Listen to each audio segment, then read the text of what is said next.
നടിച്ചേച്ചിക്ക് ഇപ്പം പരാതിയൊക്കെ നാട്ടുകാരെ കുറിച്ച്, അതായത് നാട്ടുകാര് ഇത്തരം കാര്യങ്ങൾക്കെതിരെ ശബ്ദമുയർത്തി വിമർശിച്ചു.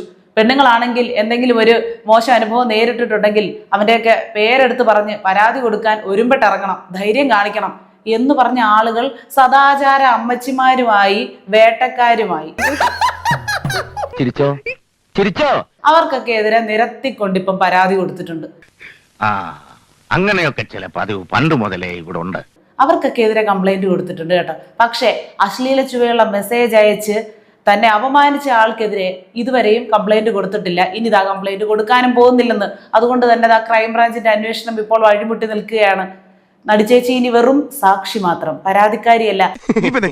എനിക്കതാ മനസ്സിലാകാത്തത്. നിയമപരമായിട്ട് പോകുന്നില്ല, നിയമപരമായിട്ട് തനിക്ക് പോകാൻ താല്പര്യമില്ല, സമയമില്ലാത്തതുകൊണ്ട് ഓടി നടന്ന് പല ഭാഷകൾ അഭിനയിക്കുകയല്ലേ. അതിന്റെ ഇടയ്ക്ക് ഇതിനൊന്നും മെനക്കെടാൻ സമയമില്ലാത്തത് കൊണ്ട് ആരും നിർബന്ധിക്കരുതേ, ചേച്ചി പോകത്തില്ല. ഇനിയിപ്പോ എന്താ ചെയ്യേണ്ടത്? ഇനി ഒറ്റ വഴിയുള്ളൂ. മറ്റ് പുരുഷ സുഹൃത്തുക്കളുടെ സ്വകാര്യതയെ പോലും ബാധിക്കുന്നു എന്നുള്ളത് ഒരു ബുദ്ധിമുട്ടായിട്ട് എനിക്ക് തോന്നി. അതുകൊണ്ടാണ് പെട്ടെന്ന് തന്നെ ആക്ട് ചെയ്യണമെന്ന് തോന്നിയത്.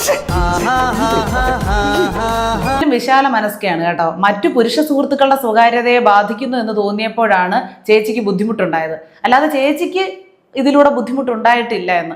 മറ്റേ കാര്യത്തിലും അങ്ങനെ തന്നെയായിരുന്നു. മറ്റുള്ള പെൺകുട്ടികളെ ഇങ്ങനെ അശ്ലീല ചുവയോടെ നോക്കി കാണുന്നു, അവരോട് ഇങ്ങനെ മെസ്സേജ് അയച്ച് അവരെ ശല്യപ്പെടുത്തുന്നു. അതൊക്കെയാണ് ചേച്ചിക്ക് നൊന്തത്.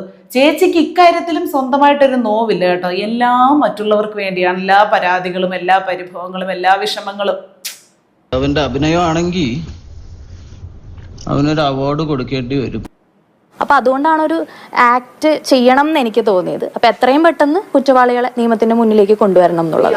അതായത് റിനി, സഹോദരി, അല്ലെങ്കിൽ മോളെ, അല്ലെങ്കിൽ പെങ്ങളെ, നിങ്ങൾ ഏതെങ്കിലും രീതിയിൽ അധിക്ഷേപം നേരിട്ടിട്ടുണ്ടെങ്കിൽ നിങ്ങളോട് പരാതി കൊടുക്കൂ എന്ന് പറഞ്ഞ ആളുകളാണ് ഇപ്പോൾ ഇവരുടെ കണ്ണിൽ കുറ്റവാളികൾ. എത്രയും പെട്ടെന്ന് ഈ കുറ്റവാളികളെ നിയമത്തിന്റെ മുന്നിൽ കൊണ്ടുവരണം. എന്നാ മോഹൻ പൊയ്ക്കോളൂ. എനിക്ക് ധൃതിയില്ല. എനിക്ക് ധൃതി ഉണ്ടാകാം.